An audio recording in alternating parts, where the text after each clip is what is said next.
Hello everyone, welcome to my YouTube channel. Today we are going to study about passive and active solute transport. So first of all हम बात करेंगे कि आखिर ये solute transport है क्या। Solute transport का सिंपल सा मतलब है सॉल्यूट्स को ट्रांसपोर्ट करना, यानी it is a movement of dissolved substances, that is solutes, within a medium such as water, soil और biological system। यानी हमारे पास एक मीडियम है, जैसे कि वाटर आ गया, सॉइल आ गया या बायोलॉजिकल सिस्टम आ गया, उसमें सॉल्यूट्स की क्या मूवमेंट है, that is termed as solute transport. अब जैसे कि आप यहाँ पे देख रहे हैं, ये हमारे पास क्या है, एक इंडिविजुअल लिपिड है, ठीक है। इसका जो हेड है वो हाइड्रोफिलिक है, that loves water, and tail है वो हाइड्रोफोबिक है, दैट हेट्स वाटर। तो जो आइंस और हाइड्रोफिलिक मॉलिक्यूल्स होते हैं वो इतना इजीली हाइड्रोफोबिक रीजन जो होता है मेम्ब्रेन का उसको पास नहीं कर पाते, लेकिन जो स्मॉल हाइड्रोफोबिक मॉलिक्यूल्स होते हैं वो इजीली पास कर जाते हैं। So the key mechanism of solute transport are, तो इसमें दो चीज़ें आती हैं, passive transport and active transport. तो पैसिव ट्रांसपोर्ट में हमारे पास दो चीज़ें आएंगी, simple diffusion and facilitated diffusion. तो एक्टिव ट्रांसपोर्ट में हेल्प करेंगे कुछ पंप्स एंड वेसिकल। पंप्स के जरिए होता है primary active transport and secondary active transport, and vesicles में हमारे पास आ गया एक्सोसाइटोसिस एंड एंडोसाइटोसिस।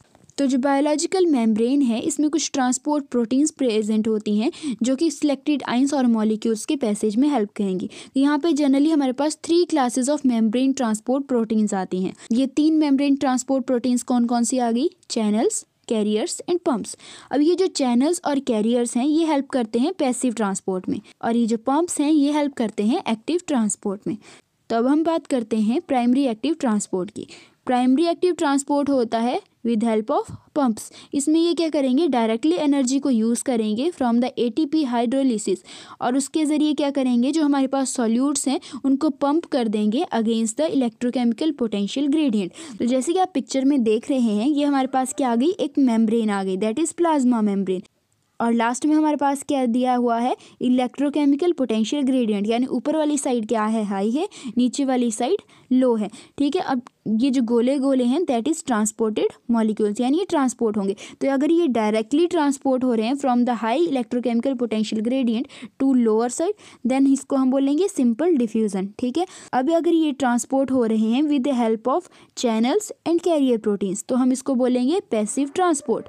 अगर ये अपोजिट जाएंगे, that is lower electrochemical potential gradient toward higher side, then इसको हम बोलेंगे primary active transport, that is against the electrochemical potential gradient. तो सबसे पहले हम बात करते हैं आयन चैनल्स की। आयन चैनल्स कुछ स्पेशलाइज्ड प्रोटीन्स होती हैं जो कि आयंस के ट्रांसपोर्ट में हेल्प करती हैं अक्रॉस द सेल मेम्ब्रेन। तो इसमें कुछ मेन आयन चैनल्स आ गए for the solute transport. First हमारे पास आता है वोल्टेज गेटेड आयन चैनल। अगर मेम्ब्रेन पोटेंशियल में कुछ चेंज आ रहा है तो ये उसके रिस्पॉन्स में ओपन या क्लोज होते हैं। सेकंड हमारे पास आ गया लाइगेंड गेटेड आयन चैनल। अगर मेम्ब्रेन में कोई स्पेसिफिक केमिकल लाइगेंड जाके बाइंड कर जाता है तो ये उसके रिस्पॉन्स में ओपन या क्लोज होते हैं। देन हमारे पास थर्ड आता है मैकेनिकली गेटेड आयन चैनल। अब ये ओपन या क्लोज कैसे होंगे, अगर सेल मेम्ब्रेन के फिजिकल स्ट्रक्चर में कुछ चेंज आ जाते हैं या तो कुछ मैकेनिकल फोर्सेस के जरिए। देन फोर्थ हमारे पास आ जाता है एक्वापोरिन्स। ये प्राइमरली वाटर ट्रांसपोर्ट के लिए होते हैं, और कुछ एक्वापोरिन्स जो होती हैं ये कुछ सॉल्यूट्स के ट्रांसपोर्ट में भी हेल्प कर देती हैं, जैसे कि ग्लिसरॉल एंड यूरिया। तो ये बात हो गई चैनल्स की। अब हम बात करते हैं कैरियर्स की। तो कैरियर्स भी कुछ स्पेशल प्रोटीन्स होती हैं जो कि मॉलिक्यूल्स के ट्रांसपोर्ट में हेल्प करती हैं अक्रॉस द सेल मेम्ब्रेन। तो ये डिफरेंट फंक्शन इनके हो सकते हैं, यूनिपोर्ट, सिम्पोर्ट एंड एंटीपोर्ट। तो यूनिपोर्ट जैसे कि नेम से क्लियर हो रहा है कि इसमें क्या होगा, सिंगल टाइप के मॉलिक्यूल ट्रांसपोर्ट होंगे इन वन डायरेक्शन। सिम्पोर्ट में क्या होगा, 2 डिफरेंट तरह के मॉलिक्यूल ट्रांसपोर्ट होंगे in the same direction. Antiport में क्या होगा, 2 डिफरेंट मॉलिक्यूल्स ट्रांसपोर्ट होंगे इन अपोजिट डायरेक्शन। जैसे हम पिक्चर में देख सकते हैं, इसमें क्या है, प्लाज्मा मेम्ब्रेन है, ठीक है। अब सेम तरह के गोले गोले हैं, अगर ये एक डायरेक्शन में ट्रांसपोर्ट हो रहे हैं तो हम बोलेंगे यूनिपोर्ट। अब 2 तरह के आ गए, कुछ ट्रायंगल आ गए, कुछ हेक्सागन आ गए, ठीक है। तो ये दोनों अपोजिट डायरेक्शन में मूव कर रहे हैं तो एंटीपोर्ट आ गया। देन अगर 2 तरह के मॉलिक्यूल सेम डायरेक्शन में ही मूव कर रहे हैं तो हम क्या बोलेंगे, सिम्पोर्ट। देन हम बात करते हैं पैसिव पाथवे की। तो पैसिव पाथवे हमारे पास क्या था, सिंपल डिफ्यूज़न, फैसिलिटेटेड डिफ्यूज़न। तो सिंपल डिफ्यूज़न क्या होता है, बिना किसी हेल्पर प्रोटीन की हेल्प से जो डिफ्यूज़न होगा उसको हम क्या बोलेंगे, सिंपल डिफ्यूज़न बोलेंगे। और जिसमें हेल्पर प्रोटीन्स हेल्प करेंगी that is known as facilitated diffusion. और ये जो सिंपल डिफ्यूज़न है और फैसिलिटेटेड डिफ्यूज़न है, इसमें कुछ ट्रांसपोर्टर प्रोटीन्स एसोसिएटेड होती हैं जो कि डिफ्यूज़न में हेल्प करती हैं, जैसे कि कैरियर्स एंड आयन चैनल्स, जो हमने अभी पहले स्टडी किए। देन हम बात करते हैं एक्टिव ट्रांसपोर्ट की। जब ट्रांसपोर्टर प्रोटीन्स फैसिलिटेट करेंगी सॉल्यूट मूवमेंट को अगेंस्ट देयर इलेक्ट्रोकेमिकल ग्रेडियंट, उस प्रोसेस को हम क्या बोलते हैं, एक्टिव ट्रांसपोर्ट। जैसे कि हमने पिक्चर में देखा था, उसमें क्या हो रहा था कि जो इलेक्ट्रोकेमिकल ग्रेडियंट के अगेंस्ट वो मूव कर रहे थे। ठीक है, तो एक्टिव ट्रांसपोर्ट जो है दो तरह का होता है, that is primary active transport and secondary active transport. तो ये जो एक्टिव ट्रांसपोर्ट हो रहा है, इसमें आपको सिंपल सी बात याद रखनी है कि इसमें ये क्या करेंगे, एनर्जी का यूज़ करेंगे। ठीक है, तो प्राइमरी एक्टिव ट्रांसपोर्ट में क्या होता है कि जो एटीपी और पायरोफॉस्फेट हाइड्रोलिसिस के जरिए क्या होगा, एनर्जी मिलेगी for the ion transport against the concentration gradient. और ट्रांसपोर्टर्स जो होंगे वो प्राइमरी एक्टिव ट्रांसपोर्ट परफॉर्म कैसे करते हैं, with help of pumps. Then what are pumps. तो जब मूवमेंट होती है सॉल्यूट्स की अगेंस्ट द इलेक्ट्रोकेमिकल ग्रेडियंट, वो कुछ मेम्ब्रेन एसोसिएटेड पंप्स के जरिए होती है जो कि एटीपी और पायरोफॉस्फेट का यूज़ करते हैं as a source of energy. तो ज़्यादातर पंप्स जो हैं ये प्रोटॉन्स और कैल्शियम आयंस को जो है वो ट्रांसपोर्ट करते हैं across the cell membrane, which is also known as ion pumps. तो आयन पंप के भी फर्दर हमारे पास दो टाइप्स आ जाते हैं, that is electroneutral pump and electrogenic pumps.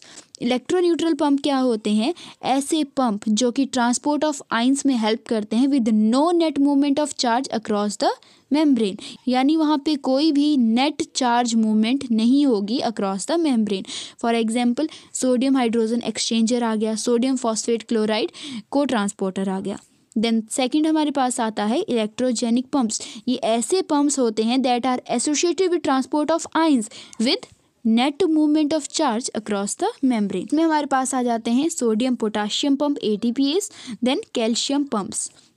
Then types of primary active transport pumps. तो इसमें हमारे पास आ जाते हैं H positive ATPase pump, V type ATPase, F type ATPase and ABC transporters. तो सबसे पहले हम बात करेंगे H पॉजिटिव ATPase की।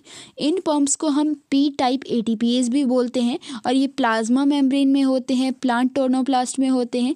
अब ये जो P टाइप ATPase होते हैं, इनका प्राइमरी एक्टिव ट्रांसपोर्ट में बहुत ही ज़्यादा इंपॉर्टेंट रोल होता है। ये क्या करेंगे, ATP को यूटिलाइज करेंगे to directly move the solutes against their concentration gradient. तो अगर हम इसके जर्नल मैकेनिज्म की बात करें तो सबसे पहले क्या होगा, आयन बाइंडिंग होगी। ठीक है, यानी स्पेसिफिक आयंस जो होंगे वो साइटोप्लाज्मिक बाइंडिंग साइट्स पे आके बाइंड हो जाएंगे और ट्रांसपोर्ट प्रोसेस को इनिशिएट करेंगे। सेकंड आता है एटीपी बाइंडिंग एंड फॉस्फोराइलेशन, यानी जो एटीपी है वो बाइंड करेगा पंप के साथ और हाइड्रोलाइज हो जाएगा। और साथ ही क्या होगा, एक फॉस्फेट ग्रुप ट्रांसफर हो जाता है to a conserved aspartate residue on the pump leading to the phosphorylation. Then third आता है कॉन्फॉर्मेशनल चेंजेस, यानी फॉस्फोराइलेशन जो होगी उसकी वजह से कॉन्फॉर्मेशनल चेंजेस आएंगे, जो पंप्स होंगे ये उनको अल्टर करेंगे, ओरिएंटेशन करेंगे and expose the bound ions to the opposite side of the membrane. Then fourth आ जाता है आयन रिलीज, यानी जो आयंस होंगे वो रिलीज होंगे to the one side of the membrane due to the altered affinity in the new conformation. उसके बाद लास्ट में होगी डीफॉस्फोराइलेशन एंड रीसेटिंग, यानी जो फॉस्फेट ग्रुप था वो रिलीज हो जाएगा और जो पंप्स थे वो अपनी ओरिजिनल कन्फॉर्मेशन में वापस आ जाएंगे and ready to begin the another cycle. तो ये इसका डायग्राम है। तो इसका एग्जाम्पल आ जाता है सोडियम पोटाशियम पंप, जिसका मेन काम होता है प्लाज्मा मेम्ब्रेन में इलेक्ट्रोकेमिकल ग्रेडियंट को मेंटेन करना। ये क्या करेगा, 3 सोडियम आयंस को आउटसाइड द सेल पंप कर देगा और 2 पोटाशियम आयंस को अंदर ले आएगा। ये प्लांट्स में मेन फंक्शन परफॉर्म करते हैं आयन बैलेंस का, osmoregulation, stomatal function and stress adaptation. Then इसका सेकंड एग्जाम्पल आ जाता है कैल्शियम पंप। ये क्या करेगा, जो कैल्शियम आयंस होते हैं उनको आउटसाइड द सेल ट्रांसपोर्ट करता है।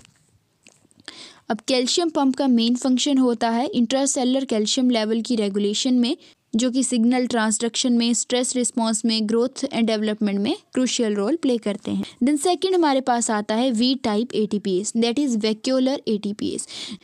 जो वी टाइप एटीपीएस होते हैं ये एक्टिवली प्रोटॉन्स को ट्रांसपोर्ट करते हैं across the cellular membranes particularly in the vacuoles, और ये क्या करेंगे, एक एसिडिक मीडियम क्रिएट कर देते हैं with in the vacuole. Type ATPase होता है, ये बहुत ही फंडामेंटल है for the vacuole function, nutrient transport, cellular homeostasis, growth development and stress adaptation in plants. Third हमारे पास आ जाता है एफ टाइप एटीपीएस, जिसको हम एटीपी सिंथेस भी बोलते हैं। इसका मेन काम होता है synthesis of ATP from the ADP and inorganic phosphate, और ये एनर्जी कहाँ से लेगा, from the proton gradient across the membrane. ये जो एफ टाइप एटीपीएस होता है प्लांट में, ये एटीपी सिंथेस हम इसको बोलते हैं। ये क्या करेगा, एटीपी प्रोड्यूस करेगा in the chloroplast during the photosynthesis and in mitochondria during the respiration. Then हमारे पास आता है एबीसी ट्रांसपोर्टर्स, इनको हम एटीपी बाइंडिंग कैसेट ट्रांसपोर्टर भी बोलते हैं। ये क्या करेंगे, एटीपी हाइड्रोलिसिस से एनर्जी लेंगे to transport the nutrients, regulate the hormones, detoxifying compounds and maintain the ionic balance. तो ये हमारे पास 4 प्राइमरी एक्टिव ट्रांसपोर्ट पंप्स आ गए, that is P type pump, ABC transporter, V type proton pump and F type ATP synthase. Then हमारे पास second आता है सेकेंडरी एक्टिव ट्रांसपोर्ट। ये जो सेकेंडरी एक्टिव ट्रांसपोर्ट है, ये डायरेक्टली इसमें एटीपी का यूज़ नहीं होता एज अ एनर्जी सोर्स। ये क्या करेंगे, एनर्जी तो लेंगे, लेकिन लेंगे कहाँ से, जो आयन ग्रेडियंट्स होते हैं जो कि प्राइमरी एक्टिव ट्रांसपोर्ट इस्टेब्लिश करता है, उनसे ही एनर्जी लेंगे, और उनसे एनर्जी लेने के बाद ये ग्रेडियंट क्या करेगा, मूवमेंट करता है अदर सब्सटेंसेस की against the concentration gradient. Then types of secondary active transport, तो इसमें वही रिपीट होगा, ये सिम्पोर्टर्स हो सकते हैं, एंटीपोर्टर भी हो सकते हैं।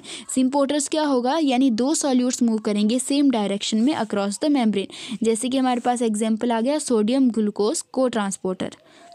देन एंटीपोर्टर्स, यानी 2 सॉल्यूट्स मूव करेंगे in the opposite direction, for example sodium calcium exchanger. So that's all about this topic. Thank you.